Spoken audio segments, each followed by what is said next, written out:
সামান্য লোক কেউ তো দাপটটা বড়, ক্ষেতের ভিতরে জমি তার বড়, পাশের যে জমিটা এই জমিটা একজন সাধারণ মানুষের। এই বছর এই বাছুরটাকে এক হাত বাছুর এমন ভাবে বাছুরটাকে কাটা শুরু করছে, এই বাছুর কাটতে কাটতে কাটতে কাটতে বাছুরটা মুখের মতো চুপকা হয়ে গেছে, আছে নাই? আমার জায়গায় অনেক মানুষ আছে বলো মুখের কাছে খেত বড়টা দাও, তাই কে তোমার কাছে যদি বড়টা দাও তাহলে খেতটা একটু বাড়ে, বুঝে বলা বলে না হ্যাঁ অর্থদায় শক্তি বেশি। এখন মুসলমান আছে না?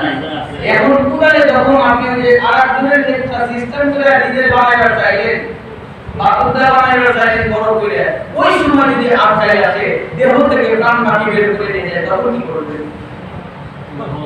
তখন কি করবেন?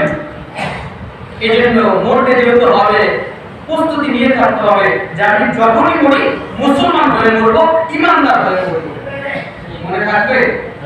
এই চিন্তা করে মরতে পারেন, সদা সর্বদা মাথার ভিতরে রাখতে পারেন, আমি যে কোনো সময় মরতে পারি, তাহলে দেখবেন আপনার দ্বারা গুনাহের কাজ হবে না। আর মরার চিন্তা যদি বেশি বেশি করে তাহলে ঈমানটা মজবুত হয়ে যায়, ইবাদতের প্রতি মানুষের স্পিরিট বেড়ে যায়। এই জন্য বেশি বেশি মরার চিন্তা করতে হবে। মাঝে মাঝে মনে হয় কিসের আনন্দ, কিসের এত হাসি উল্লাস, মাঝে মাঝে মনে হয় কিসের আনন্দ, কিসের এত হাসি উল্লাস। একদিন মরতে হবে, একদিন মরতে হবে, হতেই হবে লাশ। মাঝে মাঝে মনে হয় কিসের আনন্দ, কিসের এত হাসি উল্লাস। মাঝে মাঝে মনে হয় কিসের আনন্দ, কিসের এত হাসি উল্লাস। এই যে হাসি খুশি, এই যে আনন্দেতে আমরা থাকি, কিন্তু আপনি জানেন না, আমি জানি না কখন যেন মালাকুল মউত দেহ থেকে প্রাণ কাটিয়ে বের করে নিয়ে যাবে। রাত্রিবেলায় বাড়িতে ঘুমিয়ে আছেন, ঠিক এমন সময় যদি আসেই দেহ থেকে প্রাণ কাটিয়ে বের করে নিয়ে যায়। সকালবেলা আপনার ছেলে, আপনার মা দরজা নক করবে, ছেলে গো দরজাটা খুলো, কিন্তু আপনার দেহ থেকে প্রাণ কাটিয়ে আসেই নিয়ে গিয়েছে আপনি লাশ। আপনি দরজা খুলতে পারবেন না, মা কান্না করবে, ছেলে কান্না করবে, দরজা ভেঙে আপনাকে উদ্ধার করা হবে। এই যে আপনার দেহটা এই ভিতর মরদেহ পড়ে থাকবে, যে বালিশে আপনি ঘুমাইছেন, যে জামাটা আপনি গায়ে দিয়েছেন, আপনার যে কলিজার টুকরা মেয়ে আপনাকে বুকে ধরে ঘুমাইছে, আপনার যে সন্তান আপনাকে আব্বা আব্বা বলে পাগল করে ঘুমাইছে, আপনার দেহ থেকে প্রাণ পাখি যখন বের হয়ে যাবে, ওই সন্তান আপনাকে বাবা বলে ডাকবে না, কিছুক্ষণ কান্নাকাটি করবে, চোখের পানি ফেলবে।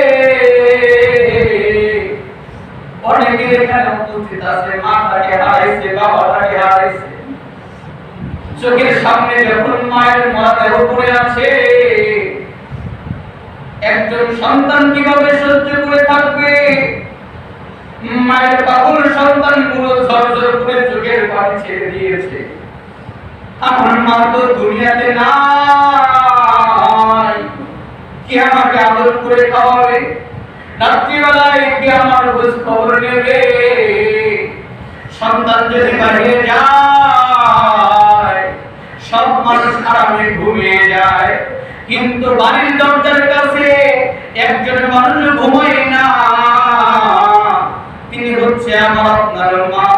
ওই মানুষটা অপেক্ষায় থাকে কখন আমার কলিজার টুকরা সন্তানটা আসবে।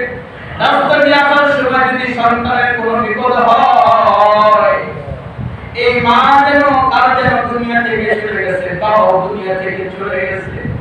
একদিন আপনিও দুনিয়া থেকে চলে যাবেন।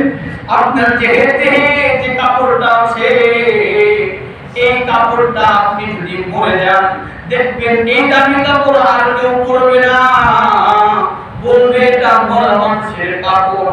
আপনি যে বালিশের মাথা দিয়ে ঘুমাইতেন, আপনার বালিশে কেউ ঘুমাবে না, বলবে এটা মরা মানুষের বালিশ। আপনি মরার আগ পর্যন্ত যে চাদরে ঘুমাইছেন, ওই চাদরে কাউকে ঘুমাতে দেবে না, বলবে এটা মরা মানুষের বালিশ, মরা মানুষের চাদর। সব কিছু ঘর থেকে বের করে দেবে। একদিন দুই দিন মা কান্না করবে, বিবি কান্না করবে, আপনাকে রেখে দিয়ে আসবে কবরস্থানে। আপনি নিতর মরা দেহ পড়ে আছে বাড়ির পাশে, ঠান্ডা মাথায় চোখটা বন্ধ করে দেবেন। দেখেন আল্লাহর জন্য, নিজের জন্য চোখের এক ফোঁটা পানি ফলাইতে পারেন কিনা। আমার কেমন যেন মনে হচ্ছে আজকের মজলিস আমার আল্লাহ ফেরত দেবে না, আজকের দোয়া আল্লাহ ফেরত দেবে না। এজন্য চোখটাকে বন্ধ করবেন। চোখের পানি যদি আসে তাহলে ফেলবেন। আপনি ওই জাহান্নামের আগুন, দুনিয়ার আগুন দুনিয়ার পানি ছাড়া নেভানো যায় না, কিন্তু জাহান্নামের আগুন কেবলমাত্র চোখের পানির মাধ্যমে নিভাতে পারবেন। এজন্য 5টা মিনিট চোখটা বন্ধ করে দেবেন। কান্না না আসলে কান্না ভাঙ করে ফেলবেন। দেখেন আল্লাহর জন্য চোখের পানি ফেলতে পারেন কিনা। আপনার নিথর দেহ বাড়ির চোখের ভিতরে শুয়ে আছে, চোখটাকে বন্ধ করে কল্পনা করেন যখন আপনার দেহটা পড়ে আছে, আপনার বাড়ি থেকে দৌড়ে মসজিদের ইমাম সাহেবের কাছে আসবে। ইমাম সাহেব গো, আমার আব্বু কালকে ফজরের নামাজ পড়ে বাড়িতে যায় ঘুমাইছে, আজকে দুনিয়াতে বেঁচে নাই। ইমাম সাহেব দাঁড়িয়ে যাবে, একটি সংবাদ, অমুকের ছেলে অমুক দুনিয়াতে বাঁচা নাই, আজকে দুনিয়া থেকে ত্যাগ করে চলে গেছে, আর কোনোদিন আপনাদের সাথে বলবে না, আপনাদের সাথে খাবে না। অমুকের জানাজা কয়টার সময় অনুষ্ঠিত হবে। আপনার দেহটা, আপনি যে মানুষটা ভালো সাবান ছাড়া গোসল দেন নাই, আপনার এই দেহটা সাবানের কম দামি সাবান দিয়ে গোসল দেওয়া হবে। আরে মুসলমান কেন বুঝে না এই যে দামি কাপড় পরি,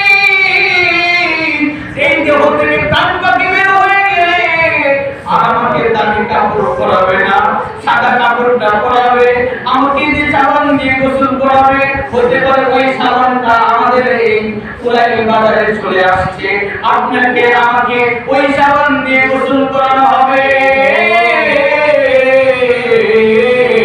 আপনার এই দেহটাকে সুন্দর করে শোয়াবে, সুন্দর করে স্মরণ করে আপনি যেন না ব্যথা পান, কত মায়া করে কত যত্ন করে গোসল করানো হবে। গোসল করানোর পরে আপনাকে সাদা কাপড় দিয়ে পেঁচানো হবে, মুড়ানো হবে। একবার চিন্তা করে দেখেন আপনার দেহ, আপনার শরীর সাদা কাপড়ে মুড়ানো, ওই যে মসজিদের খাটের ভিতরে আপনার দেহটা পড়ে আছে, আপনি কিছু করতে পারবেন না, কিছুই বলতে পারবেন না। অন্ধকারকে ভয় করে, আগুনকে ভয় করে, গরমকে ভয় করে, জানাজা দিয়ে দেবে আর মাপ চাওয়া হবে। ও যদি কোনো ভুল করে থাকে মাফ করে দিও। আপনার এই দেহটাকে কবরের ভিতরে রেখে আসা হবে। কবরের ভিতরে লাইট নাই, বাতি নাই, ফ্যান নাই, পোকামাকড়ের ঘর, কবরের ঘর। কত দুনিয়ার ভিতরে লাফালাফি করি, একটু কারেন্ট গিয়ে বিদ্যুৎ অফিসদেরকে আমরা গালাগালি করি, কেন কারেন্টটা নিয়ে গেল, গরমে সহ্য হয় না। কবরের ভিতরে যখন আপনাকে আমাকে রাখা হবে, কবরের ভিতরে ফ্যান থাকবে না, কবরের ভিতরে লাইট থাকবে না। এজন্য বাবাজি আপনার দেহটাকে কবরের ভিতরে রাখা হয়েছে। ওই কবরের ভিতরে কেমনে থাকবেন? বুঝে আসে না ওই কবরের ভিতরে আমাদের সাথে কি আচরণ করা হবে।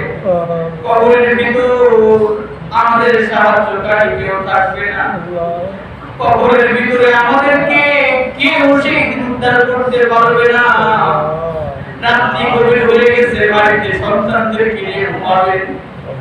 যদি এখন দেহ থেকে প্রাণ পাখি বের হয়ে যায় আর আপনাকে ঘরে তোলা হবে না, ওই কবরের ভিতরে আপনাকে আমাকে রাখা হবে। কবরের ভিতরে কারা থাকতে হবে মুসলমান? কবরের ভিতরে কোনো বন্ধু থাকবে না। এজন্য পায়ে হাত দিয়ে বলে পাটা বাড়িয়ে দাও মুসলমান। মুসলমান থাকে, মুসলমান না হয়ে আমাদেরকে কবরে দেওয়া যাবে না। সবাই দুনিয়া থেকে চলে গেছে, কেউ দুনিয়াতে বাঁচা নাই। আপনিও দুনিয়া থেকে চলে যাবেন, আমিও দুনিয়া থেকে চলে যাব। আসার সিরিয়াল আছে, যাওয়ার কোনো সিরিয়াল নাই। ওই যে কয়েকদিন আগে, কিছুদিন আগে পত্রিকায় পড়েছিলাম সন্তান বিদেশ থেকে বাড়িতে আসবে। 5 বছর সন্তান বিদেশে ছিল। 5 বছর পর সন্তান মাকে হঠাৎ করে ফোন দিয়েছে, মা গো, ও মা, 5টা বছর বিদেশ করেছি, তোমাদের মুখটা আমি দেখি না, বাবার মুখটা আমি দেখি না, আমার মনটা খুব কাঁদে। এই জন্য আজকে আমি বিদেশ থেকে বাড়িতে চলে আসবো। মা গো, তুমি বলো না তোমার জন্য কি নিয়ে আসবো। বাবা, তুমি বলো না তোমার জন্য কি নিয়ে আসবো। মা ডেকে বলে, বাবা, আমাদের জন্য কিচ্ছু নিয়ে আসতে হবে না, শুধু তুই ভালোভাবে বাড়িতে আয়, তোকে দেখে শান্তি হয়ে যাব। সন্তান বিদেশ থেকে আসছে, ভালো মতো এয়ারপোর্টের ভিতরে নামছে। এয়ারপোর্টে নামার পরে সন্তান আমি তো বাড়িতে যাব, মাকে রাখবো, মায়ের হাতের খাবার খাবো। মাকে জানাই দিছে, মা গো, আমি ঢাকা এয়ারপোর্টে নামছি, মা তুমি ভালো মতো রান্না করো, বাবাকে খাইতে দিও না, তুমিও খাইও না। বাড়িতে এসে একসাথে খাবার খাবো। মাও খাই নাই, বাবাও খাই নাই। গাড়ির ভিতরে বসছে, হঠাৎ করে সারা রাত 12 হয়ে গেছে। সন্তান এয়ারপোর্ট থেকে বাড়িতে আসতে সময় লাগবে 1/2 ঘন্টা, কিন্তু সন্তান আর বাড়িতে আসে না। মা পাগল হয়ে গেছে। 1 ঘন্টা, 1.5 ঘন্টা, 2 ঘন্টা হয়ে যায়, সন্তানকে ফোন দেয়, সন্তান ফোন ধরে না। মা বেচারি পাগল হয়ে গেছে, বাবাকে ডেকে বলে, এয়ারপোর্ট থেকে ফোন দিয়েছে, বাড়িতে আসতে সময় লাগবে 1/2 ঘন্টা, 3 ঘন্টা পার হয়ে গেছে, বেটা আমার ফোন ধরে না, তুমি তাড়াতাড়ি যাও, খবর লাগাও, বেটা আমার কত দূর আছে। মায়ের মনের ভিতরে কেমন যেন উতাল পাতাল শুরু হয়ে গেছে। আমার বেটাকে একটা ফোন দিয়ে সঙ্গে সঙ্গে ব্যাক করে রিসিভ করে, কিন্তু আজকে ফোন ধরে না কেন? মা ক্ষুধার্ত, বাবা ক্ষুধার্ত। হঠাৎ করে 4-5 ঘন্টা পরে সন্তানের ফোন থেকে মায়ের ফোনে ফোন আসছে। দেখে বলতেছে, মা, এই ফোনটা, এই ফোন দিয়ে আপনাকে ফোন করা হলো, এই ফোনের মালিক আপনার কি লাগে? এই পাশ থেকে মা অ্যানসার করে, ফোনের মালিক আমার বেটা, আমার পরিবার টুকরা, আমার সন্তান।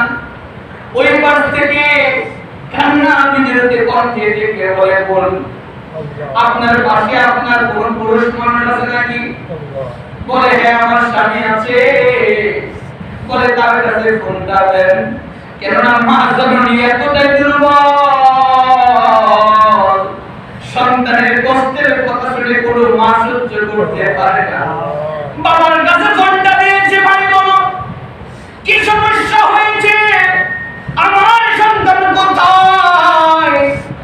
ওই পাশ থেকে ডেকে বলে, আপনারা একটা গাড়ি নিয়ে আসেন, আপনার এই ফোনের মালিক এয়ারপোর্ট থেকে আপনার বাড়ির উদ্দেশ্যে যাওয়ার জন্য গাড়িটা নিয়েছে। রাস্তায় অ্যাক্সিডেন্ট হয়েছে, অ্যাক্সিডেন্ট হয়ে ফোনের মালিক আর দুনিয়াতে বাঁচা নাই। এই ফোনের মালিক দুনিয়া থেকে চিরতরে বিদায় নিয়ে চলে গেছে। মা ডেকে বলে, বেটা আমার কি হয়েছে, তাড়াতাড়ি আমাকে বলো। বাবা ফোনটা রেখে মাকে বলাইছে, তুমি চিন্তা করো না, কিচ্ছু হয় না, তুমি একটু বসো, আমি আমার সন্তানকে নিয়ে আসি। বাবা চিন্তা করে যদি মাকে বলে দেই তার সন্তান ইন্তেকাল করেছে, ইনি তো মারাই যাবে। বাবা দুইজন লোক নিয়ে গাড়ি নিয়ে চলে গেছে, বলে আমি তোমার সন্তানকে নিয়ে আসি। কিন্তু মায়ের মনের ভিতরে কেমন যেন টান দিয়ে উঠছে। আমার কাছে আমার স্বামী সত্য কিছু বললো না, আমার স্বামী আমার কাছে কিছু কথা লুকাইছে, মনে হয় আমার সন্তানের কোনো বিপদ। একটু করে বাড়ির সামনে কেমন যেন অ্যাম্বুলেন্সের শব্দ পায়। আমার বাড়িতে আজকে হাই স্পিড কার, আমার বাড়ি কেন, আমার বাড়িতে অ্যাম্বুলেন্স আসে। মা জননীর মনের ভিতরে এমনিতেই সব কিছু জেনে গেছে। এই অ্যাম্বুলেন্সে আর কেউ আসে না, এই অ্যাম্বুলেন্সে মনে হয় আমার কলিজার টুকরা বেটা আইছে। আমার বেটা আমার জন্য কত কিছু নিয়ে আসছে। কে কোথায় আছো, জলদি এসো। আমার কলিজার টুকরা সন্তান আসছে আমার বাড়িতে। যখন ওই অ্যাম্বুলেন্স থেকে সন্তানের লাশটাকে বের করা হয়েছে, মা কেমনে সহ্য করবে। একটা চিৎকার মারছে, এক চিৎকারে জন্মে পড়ে গেছে। বাবাও পাগল পাড়া হয়ে গেছে। বেটা রে, তুই না আমাদেরকে খাইতে নিষেধ করলি, আমার ক্ষুধা লাগছে, তুই জানো আমি ক্ষুধা পেটে থাকতে পারি না, তোর মা খাবার খাই নাই, জলদি করে ওঠ, আমরা একসাথে খাবার খাবো। সন্তান আর দুনিয়াতে ওঠে না, সন্তান মাকে দেখতে পারলো না, মাকে মা বলে ডাকতে পারলো না, বাবাকে বাবা বলে ডাকতে পারলো না, একসাথে মায়ের হাতে খাবার খাইতে পারলো না। এজন্য দুনিয়ার মানুষ আমার আজকে আছে কালকে নেই, কখন যেন দুনিয়া থেকে চলে যাব আমরা কেউ জানি না। আজকে তোমার মা আছে, দেখো এই মজলিসে অনেক মানুষ আছে যাদের মা দুনিয়াতে নাই। আমি যদি একটু বলতে বলি তার বাড়ির মজলিসে মা নাই, একটা হাত তুলে দেখাতে পারবেন? ও যুবক, কার কার মা নাই একটু হাত তুলে দেখাতে পারবেন যে আমার মা দুনিয়াতে বাঁচা নাই? সবারই মা আছে। এই যে দেখো এই মানুষগুলোর দুনিয়াতে মা নাই, এই মানুষগুলোর কতদিন ধরে মাকে দেখে না, মাকে মা বলে ডাকে না। এই মজলিসে আমার বিশ্বাস এমন মানুষ আছে যে মানুষটা মাও নাই বাবাও নাই। পুরা এতিম এমন কোন মুসলমান আছে নাকি? হাতটা তুলে দেখান আল্লাহ। ও দুনিয়ার মানুষ একটা নামান, মাও নাই বাবাও নাই। এই মানুষগুলোকে জিজ্ঞাসা করেন মা যন্ত্রণা কেমন, বাবা যন্ত্রণা কেমন। দুনিয়াতে মা আছে, মায়ের কদরটা বুঝো না। দুনিয়াতে বাবা আছে, বাবার কদরটা বুঝো না। ও যুবক, যতদিন মা আছে তোমার ঘরে জান্নাত আছে। ওই মায়ের সাথে তুমি কতটা খারাপ ব্যবহার করো। এই মানুষগুলোকে আমি যদি বলি সব সম্পত্তি দিয়ে দেন, আমি আপনার মাকে ফেরত দেব, আমার বিশ্বাস সব দিয়ে দেবে মাকে একবার মা বলে ডাকার জন্য। কিন্তু এতিমগুলো কোনদিন মাকে মা বলে ডাকতে পারবে না। এই জন্য মুসলমান পায়ে হাত দিয়ে বলি, যাদের মা আছে বাবা আছে কোনদিন মা বাবার সাথে খারাপ ব্যবহার করবেন না। ওয়াদা থেকে মানেন ইনশাআল্লাহ। আজকে এই মজলিসে ওয়াদা করবেন, ইতিপূর্বে যত মা বাবার সাথে খারাপ ব্যবহার করেছি দুনিয়ার মানুষের কাছে যদি মাপ চাই কোন লজ্জা আছে নাকি? অপরাধ করে মেম্বারের কাছে মাপ চাই, লজ্জা পাই না। অপরাধ করে মসজিদের ইমামের কাছে মাপ চাই, লজ্জা পাই না। মায়ের কাছে বাবার কাছে কোন লজ্জা আছে? আজকে গিয়ে এখান থেকে ওয়াদা করবেন মা বাবার কাছে মাপ চাইবেন, পারবেন ইনশাআল্লাহ? ও যুবক, পারবেন ইনশাআল্লাহ? যাদের মা বাবা দুনিয়াতে আছে আজকে গিয়ে মা বাবার কাছে মাপ চাইবেন। যাদের মা বাবা দুনিয়া থেকে চলে গেছে মা বাবার কবরের পাশে গিয়ে কবরের কাছে মাপ চাইবেন, মা বাবার কবরটা জিয়ারত করবেন, পারবেন ইনশাআল্লাহ? এই দুনিয়াতে আমরা চিরস্থায়ী থাকবো না, আমাদের সবাইকে দুনিয়া থেকে চলে যেতে হবে। আমরা যখন এই দুনিয়া থেকে চলে যাব আল্লাহ পাক রব্বুল আলামিন আমাদেরকে ঈমানের হালতে ঈমান নিয়ে মুসলমান হয়ে কবরে যাওয়ার তৌফিক দান করুন। সকলে বলেন আমিন। আমিন। নেককার অবস্থায় ঈমানদার অবস্থায় কোন গুনাহ অবস্থায় না, বেঈমান অবস্থায় না, নাপাক অবস্থায় না, মিথ্যাবাদী অবস্থায় না, ঘুষখোর অবস্থায় না, সুদখোর অবস্থায় না, আমাদেরকে যেন ঈমানের হালতে আমাদের দেহ থেকে আজরাইল এসে যেন প্রাণ পাখি বের করে নিয়ে যেতে পারে। সকলে বলেন আল্লাহুম্মা আমিন। আসসালামু আলাইকুম ওয়া রাহমাতুল্লাহি ওয়া বারাকাতুহু।